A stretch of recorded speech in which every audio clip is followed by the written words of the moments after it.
KBS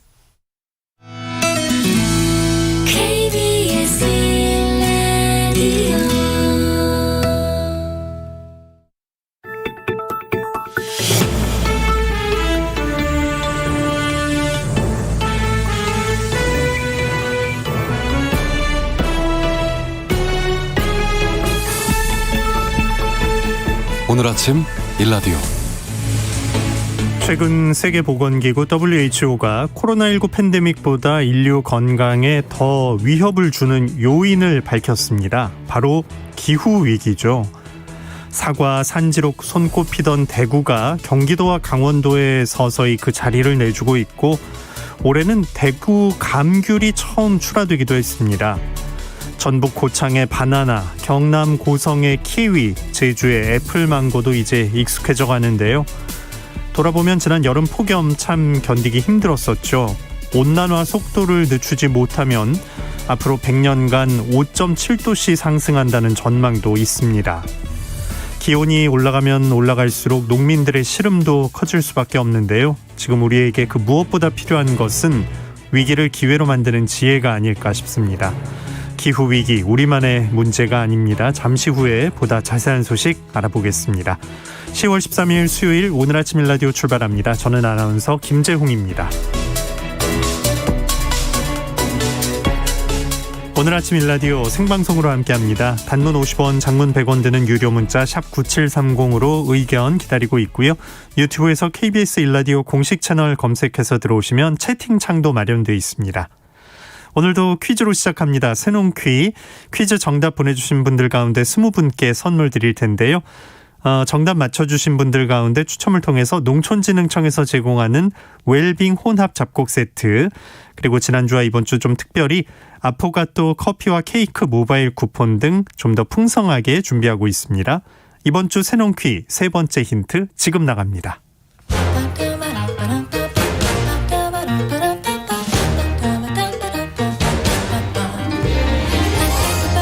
우리 땅, 우리 바다에서 자란 맛있고 건강한 우리 농수산물을 알아맞히는 세상의 모든 농수산물 퀴즈, 새농 퀴즈.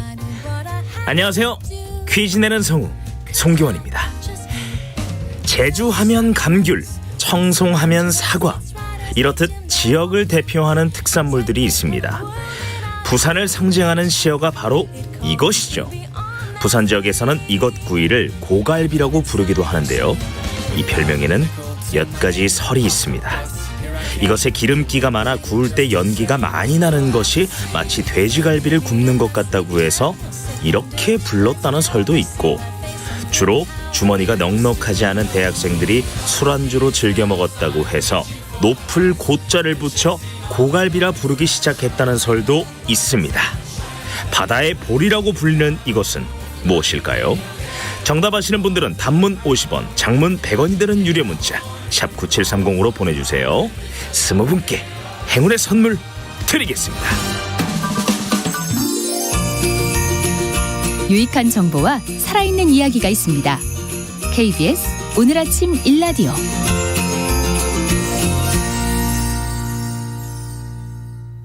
해외 농업 소식 알아봅니다. 조윤주 외신캐스터 전화 연결합니다. 안녕하십니까? 네, 안녕하세요. 네. 자, 경기도 강원도에서 우리나라 지금 사과를 재배한다고 했는데 기후위기 세계로 좀 눈을 넓혀보겠습니다. 네. 아프리카에서 재배하던 커피콩이 미국에서도 지금 된다고요? 네, 맞습니다. 미국 캘리포니아 농부들이 커피콩을 재배하고 있습니다. 원래는 아프리카, 에티오피아, 남아메리카, 브라질 이런 지역에서 커피가 주로 생산이 됐었고요. 그래서 적도에서 남북 해기선까지 지역인 이 지역이 커피 벨트라고 제한이 돼 있었는데요. 네. 이 커피 재배지가 지구 온난화 때문에 점점 위쪽으로 올라가고 있습니다. 게다가 기후변화 역습을 받은 폭우에 시달리던 커피벨트 지역에서는 커피 재배 어려움을 오히려 호소하는 상황이 된 건데요. 로이터 통신 보도에 따르면 LA 도심에서 약 100km 떨어진 벤투라에서 2만 그루의 커피나무를 심은 농부 데이비드 암스트롱의 사연이 소개됐습니다.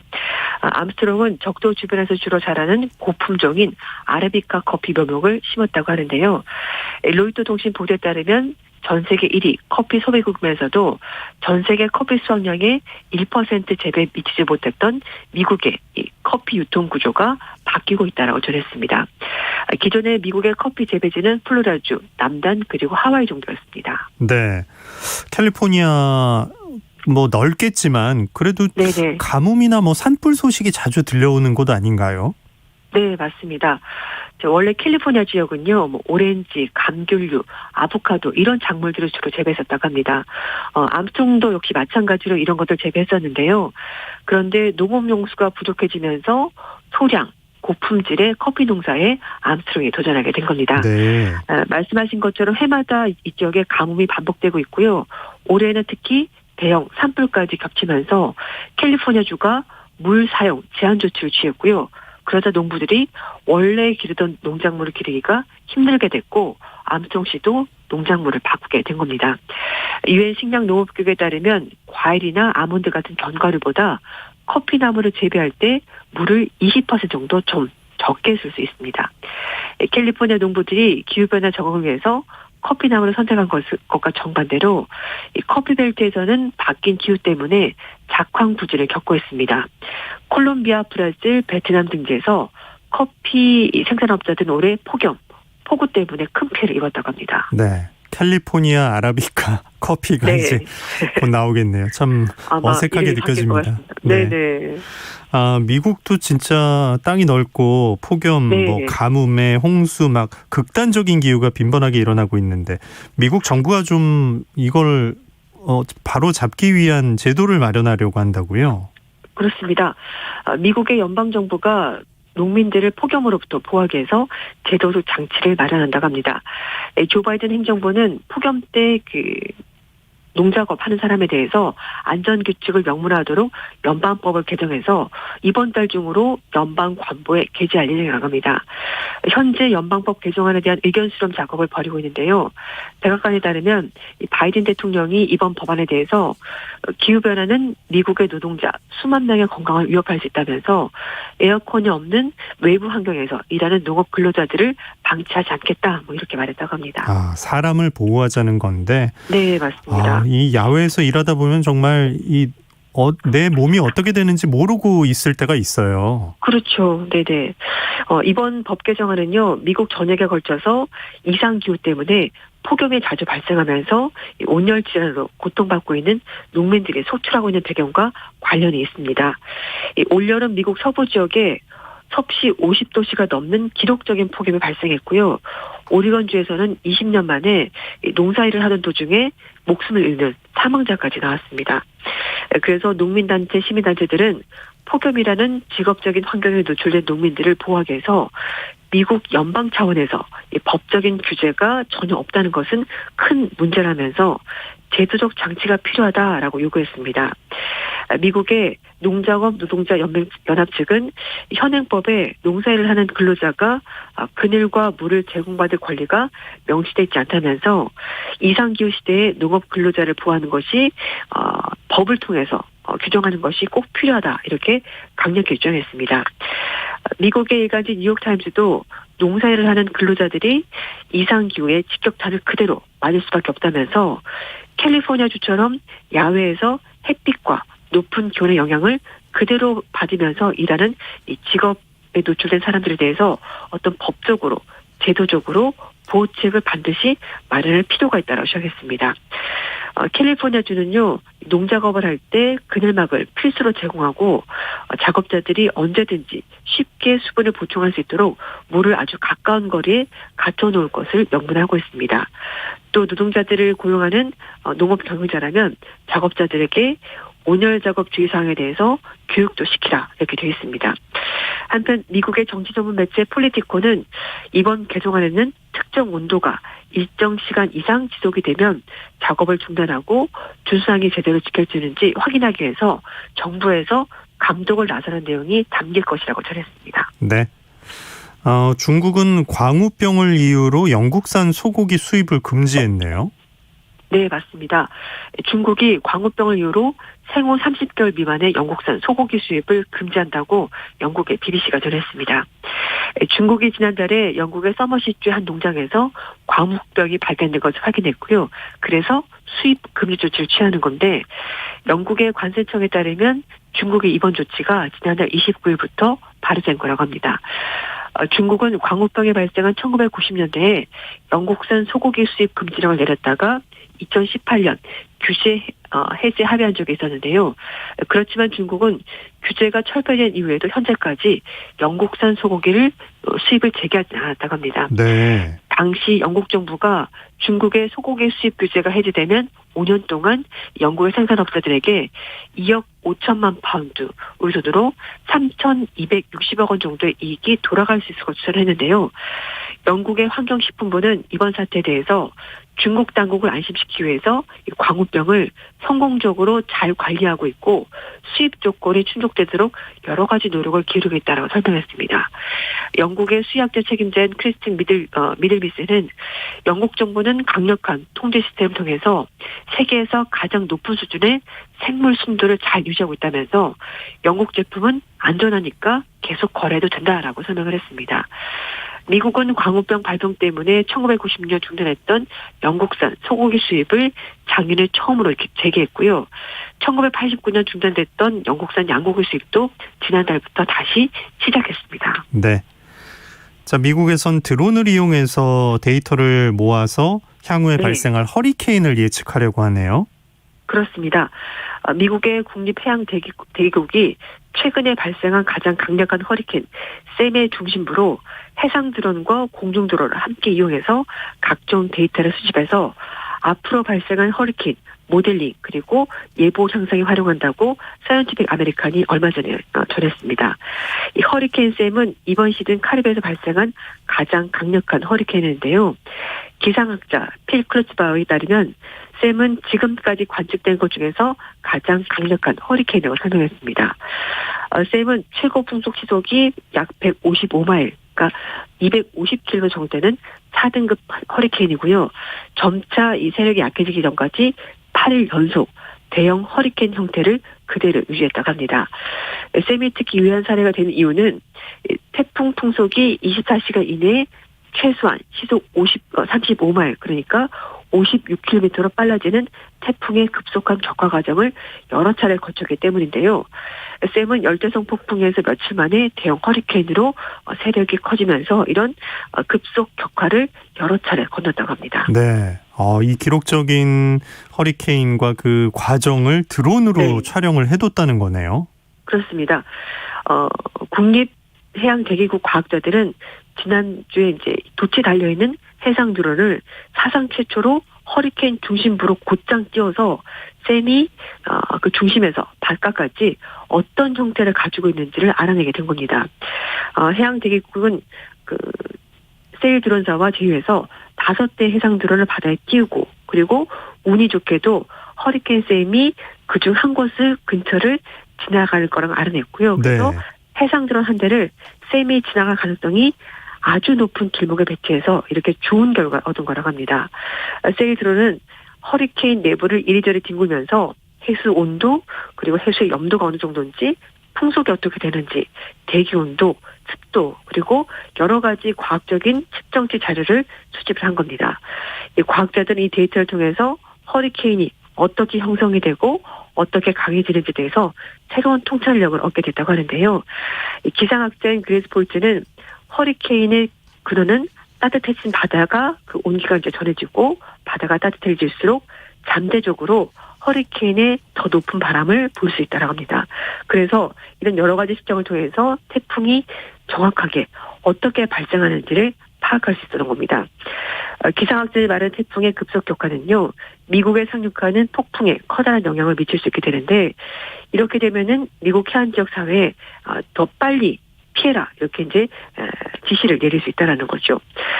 급속 격화는 기후 변화와 함께 더 악화될 가능성이 높은 과정이기도 한데요. 일부 연구는 이 현상이 지난 수십 년 동안 이미 더 강력해졌다고 제시를 했었고 다른 연구를 보더라도 지구 온도가 점점 올라감에 따라서 이런 현상이 더 자주 일어날 것이라고 보고 있습니다. 이 폴츠는 허리케인의 이런 급속 격화를 자기하는 것이 국립해양대기국의 최우선 과제다 이렇게 설명했습니다. 네, 해외 농업 소식 조윤주 외신캐스터와 함께했습니다. 고맙습니다. 네, 감사합니다.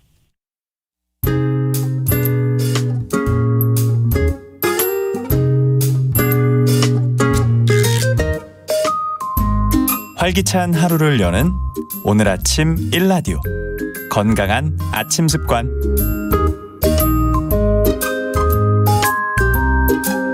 안녕하세요. 오늘 아침 힐링타임. 저는 필라테스 하는 방송인 양정원입니다. 오늘은 어깨를 한번 활짝 펴볼까요? 오늘 해볼 동작은 팔 돌리기입니다. 가능하신 분들은 되도록 양팔을, 여의치 않은 분들은 한 팔만 옆으로 뻗어주세요. 팔을 작은 원을 그린다는 생각으로 천천히 돌려주다가 큰 원을 만드는 느낌으로 점점 넓혀줍니다. 자, 한번 해볼까요? 하나, 둘, 셋, 넷, 다섯, 여섯, 일곱, 여덟, 아홉, 열. 10초 동안 돌린 후 반대 방향으로 팔을 돌려주세요. 이때 팔꿈치가 구부러지지 않게 쭉 뻗어주시고요. 한 팔만 돌리신 분은 반대편 팔도 똑같이 돌려주세요. 팔로 원을 그리는 동작은 어깨 결림을 해소하고 혈액순환을 원활하게 하는 데도 도움이 됩니다. 가능하시면 10초간 3회씩 반복해주세요. 오늘도 여러분의 건강한 하루를 응원합니다. 저는 양필라 양정원이었습니다.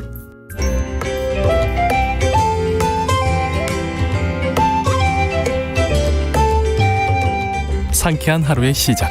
KBS 오늘 아침 1라디오.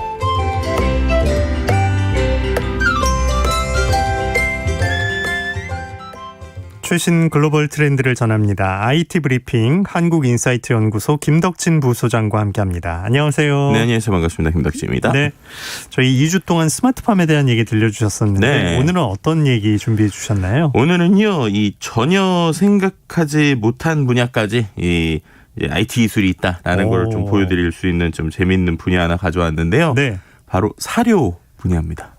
사료. 네. 가축들에게 먹이는 사료에도 IT가 들어갈 수 있나요? 네, 그러니까 사료를 관리하는데 IT 기술이 좀 쓰이고 있는 부분 좀 이야기 드리려고 가져왔고요. 이 부분 좀 재밌는 또 스타트업 우리나라 기업이 있어서 말씀드리려고 가져왔습니다. 참 우리나라 사람들이 기발한 것 같아요. 예. 뭐 어떻게 조합이라도 하는 건지 어떻게 쓰이고 있다는 건지 궁금해지네요. 네, 일단은 좀 그 축산업계에서의 이 사료 관련 뭐 문제점 그리고 지금까지 있었던 걱정부터 좀 말씀을 좀 드려야 될 것 같아요. 이 축산업계에서는 오래전부터 이제 사료 자체에 남은 양이죠. 잔량. 그리고 그 사료의 질을 관리하는 데 있어서 어려움을 좀 겪었다고 해요. 왜냐하면 사료를 제대로 관리를 못하면 또 습기가 차서 썩거나 혹은 벌레 둥지가 이제 돼버리는 것이죠. 네. 그는 또 이제 또 그 사료의 양을 또 적절히 조절을 못하면 너무 많으면 또 버려야 되고, 그죠? 모자라면 가축이 또 굶을 수 있는 이런 고민들이 있단 말이에요. 근데 이 모든 게 어디서 시작이 되냐면 사료를 저장하는 사료빈이라고 하는 아주 큰 통.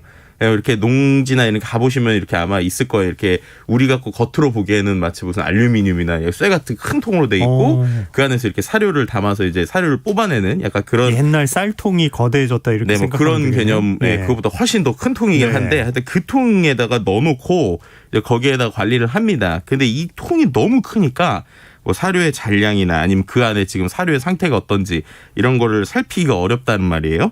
그래서 그렇다고 이제 사료를 잘 못 다루게 되면 가축도 못 기른 것뿐만 아니라 경제적으로도 가축을 생산하는 데 있어서요. 사료비의 비중이 절반 이상, 그러니까 40에서 70% 정도 다른다고 해요. 네. 그리고 이 사료의 품질에 따라서 또 이 가축을 키울 때 사육의 난이도나 번식의 성패도 달라지는, 사람하고 비슷하겠죠. 이제 음식을 잘 먹어야 되니까요. 예. 이제 그러다 보니까 만약에 사료의 잔량, 그러니까 남아있는 양, 그리고 사료 자체의 품질을 잘 관리를 해서 그것을 좀 알맞는 시기에 배송해 줄 수 있는 시스템이 있다면 얼마나 좋을까라는 생각을 하는 거예요. 그럼 그렇게 되면 가축 생산비도 줄일 수 있고 소득도 늘릴 수 있는 거죠. 그러니까 이런 축산업계의 시름도 그럼 당연히 축산업계에서 걱정하시는 것도 줄어들 텐데, 이런 것들을 이제 우리나라의 한 스타트업이 빅데이터 기반으로 이런 관리를 하거나 그리고 IT 기반으로 관리를 하는 이런 솔루션을 지금 만들고 있다라고 설명드릴 수 있을 것 같습니다. 늘 걱정하던 부분이 해소가 되는 거잖아요. 네, 그렇죠. 야, 배송까지 책임을 져준다. 네. 이게 기술로 되는 거네요. 네, 그렇습니다. 일단은 이 기술이 좀 가능한 이유, 그리고 최근에 제가 이제 이 코너라기에서 여러 가지 농업과 관련된 IT를 살펴보면서 좀 아주 좀 보람찼다? 아니면 좀 희망이 보인다라고 생각할 수 있는 게 이런 기술들을 만드는 친구들이 상당히 젊고 그리고 그 친구들이 대부분 농가나 이런 출신이 이제 본인들이 스스로 이 농업을 잘 아는 이런 친구들이라는 거예요. 그러니까 예를 들면 이 만들고 있는 스타트업도 이제 본인이 어렸을 때부터 축산업 쪽에, 그러니까 부모님이 축산업을 하셨던 분인데 이제 그런 거를 보면서 이제 어떤 문제를 느꼈던 거죠. 그래서 그 문제를 어떻게 해결할 수 있을까라고 생각하다가 사물 인터넷 그리고 인공지능 이런 걸 좀 활용하면 될 것 같다라는 생각을 한 거예요. 네. 그래서 어떻게 했느냐? 아까 말씀드린 큰 그 사료를 관련 사료 빈 통에다가 아주 작은 그 사물 인터넷 센서 기기를 부착을 해가지고 그 기기를 통해서 그 안에 있는 남아있는 양 그리고 그 안에 있는 상태 이런 것들을 정확하게 측정하고 그다음에 또 그거를 인공지능 기반으로 분석을 해서 이 정도면은 수요가 어느 정도 필요하겠구나라는 걸 예측을 하고 그다음에 이걸 또 이제 배송까지 자동화할 수 있는 이러한 구조를 이제 만들었다고 보시면 될 것 같아요. 네. 또 이게 중요한 게 지금까지는 그럼 이 양을 어떻게 남은 거를 이제 측정을 했느냐라고 보면 사람이 그냥 그 말씀드린 사료 빈 통에 올라가서 이제 눈으로 보거나 들여다보고 아니면은 이제 망치로 그 통을 두드려 보는 겁니다. 겉에 밖에서. 네, 그러면 이제 얼마 우리가 꼭 예전에 빈통 이렇게 땅땅땅 두드려 보면 이게 얼마큼 남았는지 이런 걸 볼 수 있는 것처럼. 근데 이게 문제가 뭐냐면 사료가 대부분 다 고체란 말이에요. 그리고 또 거기는 입자, 그러니까 이게 어떻게 보면 여러 가지 섞여 있으니까 그 입자 크기도 다 다르다 보니까 이게 얼마큼 쌓여 있는지 또 어떤 방식으로 쌓여 있는지에 따라서 부피도 변하게 되고요. 또 당연히 땅땅땅 뚫을 때마다 소리도 조금씩 다르겠죠. 네. 그러다 보니까는 이거에 대해서 또 어려운 부분이 있고 또 한 가지는 이게 수미터 높이로 이런 사료가 쌓여 있거든요. 그럼 그 안에서 어디가 썩었는지 뭐 이런 것도 좀 알기가 어려운 육안 관찰 자체가 또 위험하다고 볼 수 있을 것 같습니다. 이제 그러다 보니까 뭐 해외에서는 이 사료 빈을 관리하다가 이게 너무 높고 크니까 거기에 뭐 추락을 하거나 아니면 매몰 등의 사고로 인해서 연간 한 30명 정도가 목숨을 잃고 있다는 조사 결과도 나왔다고 해요. 그러니까 그만큼 이제 이런 것들이 있고 혹은 이제 아예 그냥 레이저 기기 뭐 이런 걸 통해 가지고 잔량을 측정하는 기술도 있는데 이거는 이제 또 숙련된 임무가 아주 큰 기기를 설치를 해야 되다 보니까 다루기도 까답고 비싸고 막 이랬던 상황이죠. 그래서 이런 상황을 어떻게 극복할까라고 하다가 말씀드린 것처럼 손바닥보다 되게 작은 크기거든요. 근데 그러한 IoT 기기, 그러니까 사물 인터넷 기기를 사료빈에다가 이렇게 붙이고 그리고 스마트폰 앱을 설치하는 것만으로 동작할 수 있게 이제 만드는 거라고 보시면 될 것 같습니다. 네, 그렇게 해서 사료 그 통 안에 있는 사료 양 그리고 사료가 얼마나 뭐 썩었는지 벌레가 생겼는지 이런 걸 파악할 수 있는 이런 기술이라고 보시면 될 것 같습니다. 내 스마트폰으로 확인이 가능한 거네요. 네. 예. 근데 아까 레이저 기기 비싸다고 얘기하셨는데 이 센서는 그럼 가격이 어느 정도일까요? 그러니까 이게 생각보다 아주 저렴해요. 그러니까는 이제 기본적으로 솔루션을 할 때 보통 이제 최근에 이런 혁신에서 제일 중요한 것 중에 하나가 비즈니스 모델인데요. 지금 만들어 놓고 있는 비즈니스 모델은 약정 구독 모델을 하게 되면 한 달에 10,000원 이하 가격. 뭐 요 정도까지 쓸 수 있게 만들어 놨다고 보시면 될 것 같고요. 또 이제 농기계 보조금 지원 사업까지 뭐 신청해 놓은 상황이라고 합니다. 근데 이게 어떻게 이렇게 될까에 대해서도 좀 궁금하실 수도 있을 것 같은데 좀 놀라웠던 게 그 센서 기술에 자율주행차에서나 쓸 것 같은 그런 기술이 들어가 있더라고요. 이게 라이다라고 하는 기술인데 레이저랑 비슷한 건데 이제 그 센서 자체가 이제 쭉 레이저라는 게 나가면서 그 안에 있는 그 어떤 물체를 이제 감지하는 기술이거든요. 뭐가 있는지 없는지. 네, 그렇죠. 이제 그거를 통해서 통 바깥에 붙여놔도 거기에 이제 레이저 센서 같은 걸 쏴가지고 사료 잔량을 이제 검측하는 방식으로 보시면 될 것 같아요. 그리고 그 검측된 결과를 이제 서버로 갖고 오면서 인공지능이 한 번 더 분석을 해서 오차를 보정하는 이런 방식을 통해서 이 통 안에서 이제 어느 정도 지금 사료를 언제 보충하면 좋겠다라는 것까지 계산하는 뭐 이런 방식이라고 보시면 될 것 같고요. 뭐 이게 이제 붙이면 3분 안에서 이게 데이터가 모이기 시작을 하기 때문에 생각보다 뭐 관리나 설치를 하는데 뭐 그렇게 큰 비용이 들지 않는다. 뭐 이렇게 지금 얘기하고 있는 상황이라고 보시면 될 것 스스로 같습니다. 또 오류를 보정해 나가네요. 네네네. 예.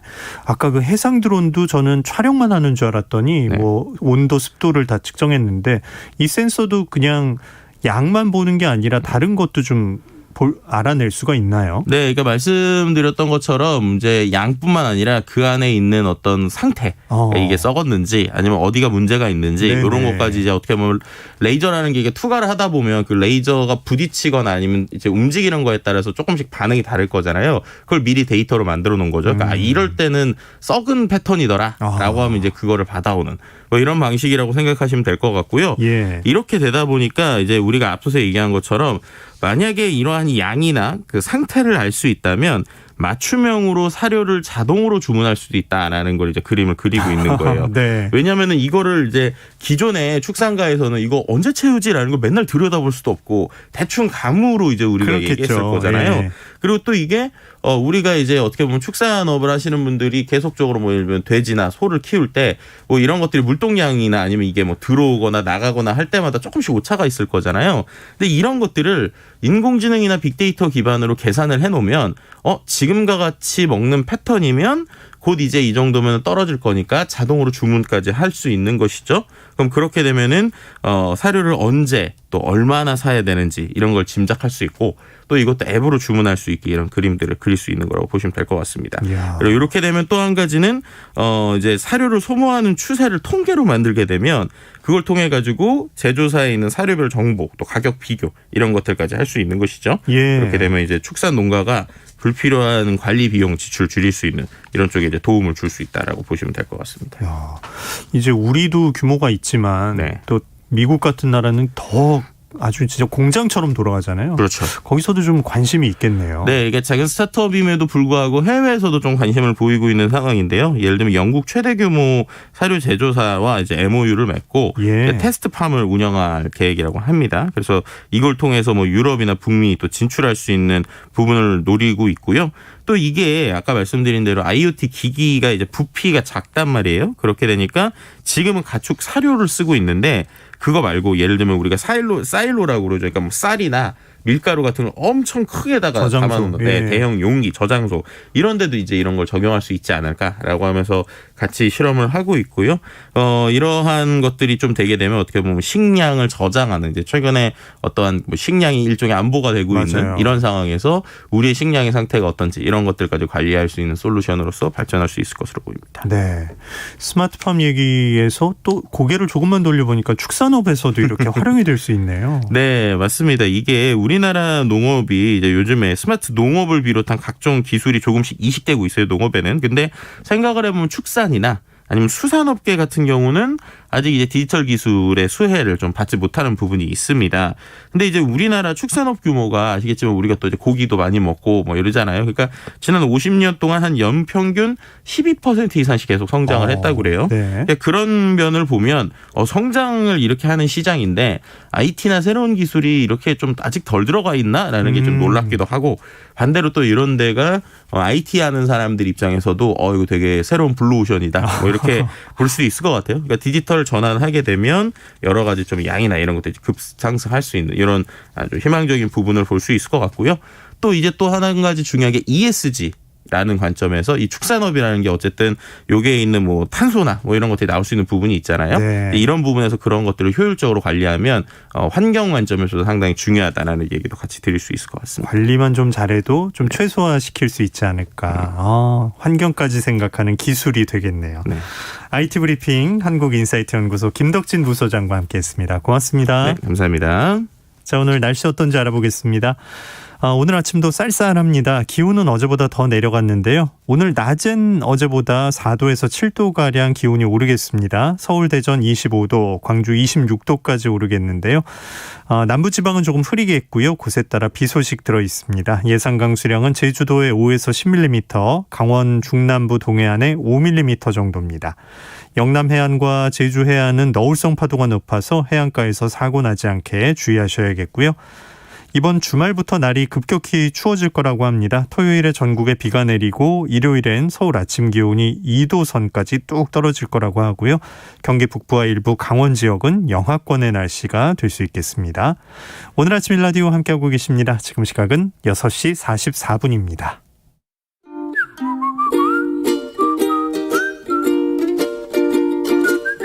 오늘 아침 일라디오 김재용 아나운서의 진행으로 듣고 계십니다.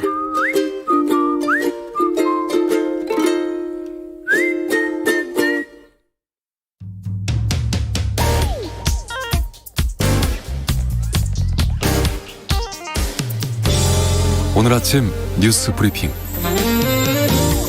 정상근 기자와 함께합니다. 안녕하십니까? 네, 안녕하십니까? 네, 코로나19 상황부터 알아볼까요? 네, 어제 코로나19 신규 확진자가 모두 1,347명이 나왔습니다. 전날보다는 50여 명 정도 늘었습니다만 지난주 화요일에 비하면 220명 정도 적고요. 그리고 오늘은 1,500명대에서 1,600명대 확진자가 예상이 되고 있습니다. 정부는 다음 달 이 단계적 일상 회복으로의 방역 체계 전환을 앞두고 오는 15일 마지막 사회적 거리두기 조정안을 발표한다는 계획입니다. 정부는 수도권 4단계, 비수도권 3단계의 고강도 거리두기를 유지하고 있는데요. 오는 15일 발표될 거리두기 조정안은 이달 31일 종료가 될 것으로 보이고 다음 달부터는 새로운 방식의 이 방역 수칙이 나올 것으로 예상이 되고 있습니다. 구체적으로 거리두기 조정안이 어떻게 나올지는 알 수 없습니다만 정부는 예방접종 완료자를 중심으로 일부 방역 조치를 완화하는 조치에 신중히 검토하고 있다라고 밝혔습니다.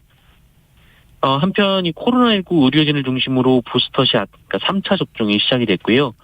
미국에서는 제약사인 머크사가 이 먹는 코로나 알약 치료제의 긴급 사용 허가를 드디어 이 미 식품의약국 FDA에 신청하기도 했습니다. 네. 검찰이 화천대유 대주주인 김만배 전 기자에 대해서 구속영장을 청구했네요. 네, 대장동 의혹의 핵심 인물인 화천대유 대주주 김만배 씨에 대해 검찰이 사전 구속영장을 청구했습니다. 적용한 혐의는 크게 세 가지인데요. 첫 번째는 이 김만배 씨가 성남도시개발공사의 유동규 전 본부장에게 뇌물 5억 원을 건넸다는 혐의입니다. 앞서 유동규 전 본부장도 같은 혐의로 구속이 된 바 있습니다. 나머지는 배임과 횡령인데요. 이 대장동 개발에서 유동규 전 본부장과 공모해 이 성남도시개발공사에 손해를 끼친 혐의, 배임이고요. 화천대유에서 장기 대여금 명목으로 473억 원을 빌린 것 중에 일부를 횡령한 혐의도 받고 있습니다. 김만배 전 기자의 구속 여부는 내일 이 법원 영장 실질 심사를 통해 결정이 되고요. 검찰은 유동규 씨의 핸드폰도 찾아서 이 디지털 포렌식에 착수한 것으로 전해졌습니다. 한편 어제 이 대장동 의혹 핵심 중 하나의 한 명인 이 남욱 변호사가 JTBC와 인터뷰를 했는데요. 이 남욱 변호사는 화천대유 대주주 김만배 씨가 천화동인 1호가 본인 것이 아니라는 얘기를 했다라고 했고요. 또 유동규 전 본부장에게 700억 원을 주기로 했다는 말을 했다고도 주장을 했습니다. 네. 자, 이재명 경기도지사는 국정감사를 받는다고 했죠.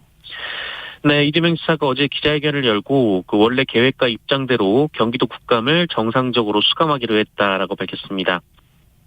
앞서 더불어민주당 지도부는 이재명 지사가 당 대선 후보가 된 만큼 경기도 지사직을 사퇴하고 공식 후보로 전념해 줄 것을 요구했는데요. 네.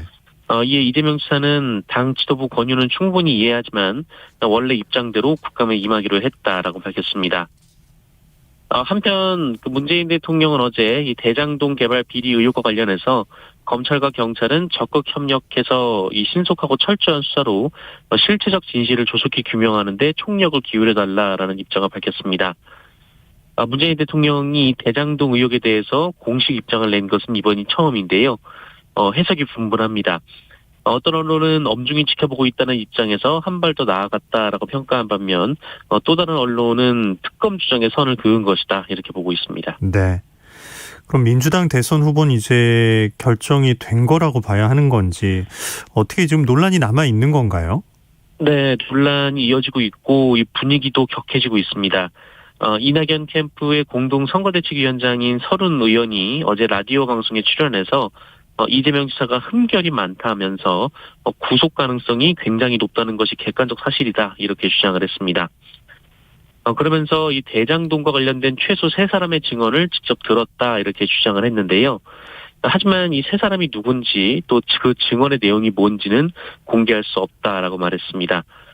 또한 결선 투표 없이 이재명 지사가 후보로 선출되면 민주당 원팀이 성립될 수 없다라면서 경선 불복 입장을 재차 밝혔고요. 이재명 지사가 후보가 되면 본선에서 진다라고 주장하기도 했습니다. 네. 하지만 이낙연 캠프를 제외하고는 민주당은 경선을 마무리 짓는 분위기인데요. 이 더불어민주당 지도부는 이 문제로 당내 갈등이 더 확산되지 않도록 오늘 최고위원회를 열어서 이 관련 논란을 종결짓기로 했습니다. 송영길 민주당 대표는 후보는 이미 결정됐다면서 이낙연 전 대표가 결국 승낙하실 것이다라고 말했습니다. 정의당 대선 후보로는 심상정 의원이 선출됐군요.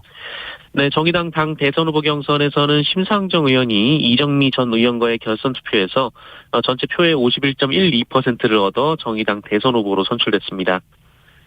심상정 후보는 이번 대선을 기득권 과거 정치와 이 심과 손잡는 미래 정치의 대결로 규정했는데요. 그러면서 누가 덜 나쁜가를 묻는 차악의 선택은 우리 사회를 과거로 묶어두는 정치 퇴행이다라고 주장하기도 했습니다. 심상정 의원은 주 4일제 노동을 공약으로 제시했고요. 그리고 불평등을 해결하기 위한 가장 절박한 과제로 부동산 투기공화국 해체를 꼽았습니다. 이번이 4번째 대권 도전인데요. 지난 2007년 대선 때는 경선에서 권영길 후보에게 패했고 2012년 대선 때는 문재인 후보를 지지한 후 사퇴를 했고요. 또 2017년 대선 때는 완주를 해서 6.17%를 득표했습니다. 네. 국민의힘 장제원 의원 아들은 구속됐어요. 네, 무면허 상태로 운전을 하고 음주 측정을 요구한 경찰관을 폭행한 혐의를 받는 장제원 국민의힘 의원 아들 래퍼 장용준 씨가 구속됐습니다. 서울중앙지법은 어제 범죄 혐의가 소명되고 도망갈 염려가 있다라고 영장 발부를 했습니다. 장용준 씨는 영장 실질심사에 불출석하면서 신문 포기서를 제출했는데요. 언론에 입장문을 내고 잘못에 대한 죄값을 달게 받겠다며 사죄하는 마음으로 영장 실질심사를 포기했다라고 밝혔습니다. 장용준 씨는 지난달 18일 밤 승용차를 몰다가 다른 차와 접촉사고를 냈는데요. 지난 2019년 음주운전 혐의로 징역형의 집행유예를 받고 면허도 취소가 됐기 때문에 집행유예 기간에 이 무면허 운전을 한 것입니다. 네. 더욱이 경찰이 음주 측정과 신원 확인을 요구했으나 음주 측정을 거부하고 경찰관을 머리로 들이받게 됐습니다. 네. 자, 북한 김정은 국무위원장이 연설을 했는데 내용이 뭐였습니까? 네, 북한이 그제 이 국방발전 전람회라는 걸 열었는데요. 김정은 북한 국무위원장이 이 자리에 참석해 연설을 했다고 어제 북한 매체들이 보도했습니다. 이 자리에서 김정은 위원장은 한반도에 조성된 불안정한 정세에서 우리의 군사력을 부단히 키우는 것은 시대적 요구라고 말했고요. 또 우선 강해지고 봐야 한다라고 강조했습니다. 김정은 위원장은 평창 동계올림픽 이후 벌어진 한미연합훈련 그리고 한국이 미국으로부터 구매한 스텔스 전투기와 고고도 무인 정찰기, 한미 미사일 지침 개정 이후 남측의 미사일 개발 등을 일일이 언급하면서 우리 국방력 강화에 대한 불만을 강하게 드러냈습니다. 그러면서 미국은 우리 국가에 적대적이지 않다는 신호를 빈번히 발사하고 있지만 적대적이지 않다고 믿을 수 있는 행동적 근거는 없다 이렇게 주장하기도 했는데요. 하지만 김정은 위원장은 우리의 주적은 전쟁 그 자체이지 남조선이나 미국 특정한 그 어느 국가나 세력이 아니다라고 말했고요. 그러면서 이 땅에서 동족끼리 무장을 사용하는 끔찍한 역사는 되풀이하지 말아야 한다라고 강조하기도 했습니다. 네. 한국은행은 기준금리를 동결했네요. 네, 한국은행 금융통화위원회가 어제 현재 연 0.75%인 기준금리를 유지하기로 결정했습니다. 한국은행은 코로나19에 따른 경기 침체에 대응하기 위해 저금리 기조를 유지하다가 지난 8월 15개월 만에 처음으로 기준금리를 0.25%포인트 올렸었는데요. 시중에 돈이 많이 풀린 부작용으로 가계대출이 증가하고 또 자산 가격이 상승하는 등 이 금융 불균형 현상이 심해지고 또 인플레이션 우려도 커진 데 따른 결정이었습니다. 당시 한국은행이 추가적으로 금리를 인상할 것이다라고 예측이 됐지만 이번에는 연속 기준금리 인상을 택하지 않고 동결을 했습니다. 경기 불안 그리고 변동성이 매우 커진 증시 등을 고려한 것으로 보입니다. 다만 한국은행은 물가 상승률이 당초 예상보다 높아질 것으로 진단한 만큼 다음 달 회의에서는 기준금리를 올릴 것으로 예상이 되고 있습니다. 네. 세모녀 살인 사건의 주범 김태현 무기징역을 받았네요. 네, 서울 노원구 아파트에서 세 모녀를 살해한 혐의로 기소된 김태현에게 1심 재판부가 무기징역을 선고했습니다. 살인, 절도, 특수주거 침입, 정보통신망 침해, 경범죄 처벌법 위반죄 등으로 검찰은 앞서 사형을 구형한 바 있습니다. 앞서 김태현은 온라인에서 만난 피해자가 연락을 거부한다는 이유로 피해자와 여동생 그리고 그 모친을 살해했습니다. 재판부는 피해자들의 안식처인 집에서 일가족 전부인 세 모녀를 연달아 살해했다면서 이 생명을 침해하는 행위는 절대 용인할 수 없다라고 밝혔습니다. 하지만 이 사형 선고의 엄격함과 다른 사건과의 양형을 고려하지 않을 수 없다며 사형을 선고하진 않았는데요. 유족들은 재판 결과가 나오자 사형을 요구하면서 오열하기도 했습니다. 네. 뉴스브리핑 정상근 기자.